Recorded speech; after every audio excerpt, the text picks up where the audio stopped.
cookies, hey girlies and gents. How my beautiful souls doing tonight? Well, I got some key points I want to touch base. Like, have you ever felt like working a 9 to 5 is for the birds? Exactly. Let me tell you why I feel like working a 9 to 5 is for the birds. Disclaimer, y'all gonna see me looking down over here because I got my notes that I written at work in my phone, so bear with me. These are the 10 tips that I think the job, a 9 to 5 job is for the birds. So let's get right to it. One, it's not enough of money working in a warehouse. If you got bills that's higher than your bills, you're going to go through a struggle when unexpected things happen. But you can save 2 checks beginning of the month to pay for 900 rent or higher rent you have. Number two, too many supervisors being favoritism towards workers. So if you don't stand up for yourself and just be kissing behind, you one of the supervisor's pet little do person. But if you stand up for yourself and speak up, they fall back from try you like you not smart what you do when you've been doing it for a year. Three, you won't be able to make exact 40 hours. If it's production warehouse, perfect example, UPS, we work 11:15 a.m. through 4:50 p.m.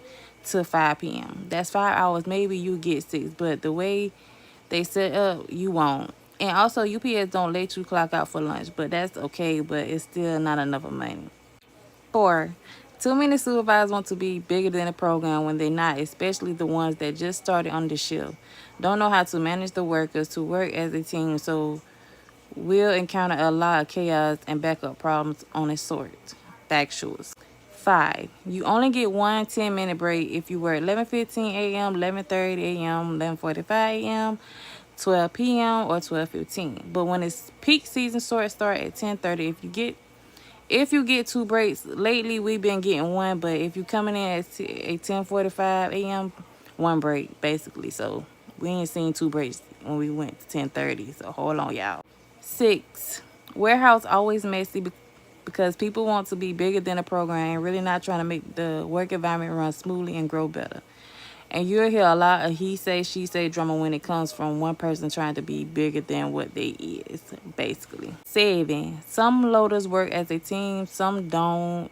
It all depends on the person putting the freight to you and a person helping you load the freight. But I done load a truck and load my freight in, so they barely have extra person to help you. They let you work like a slave when you just a female, basically. This is going to be a part 2. I'm going to do 8, 9, and 10 on part 2. So stay tuned. Peace. Mwah.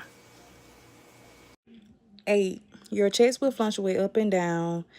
Like I say, between 300 to 500 something. If you want more money, you got an option to double and do overtime. But at the same time, when you got kids, etc., it's going to be hard to double. Once you got a full-time job, when you home, it's going to be hard to do it because you will be tired and exhausted.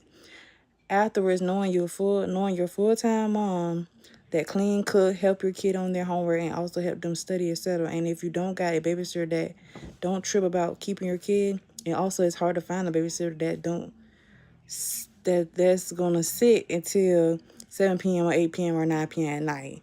Everyone got lives and stuff to do as well. 9, it's best to invest in things that's going to equal up to your working check. If you don't, then try to find something you can make money on the side as a side hustle. 10, life is more easy if you don't have kids and have a husband to meet you halfway. And if you're independently, you got to invest and come up with side hustle to meet your ends to be successful in life.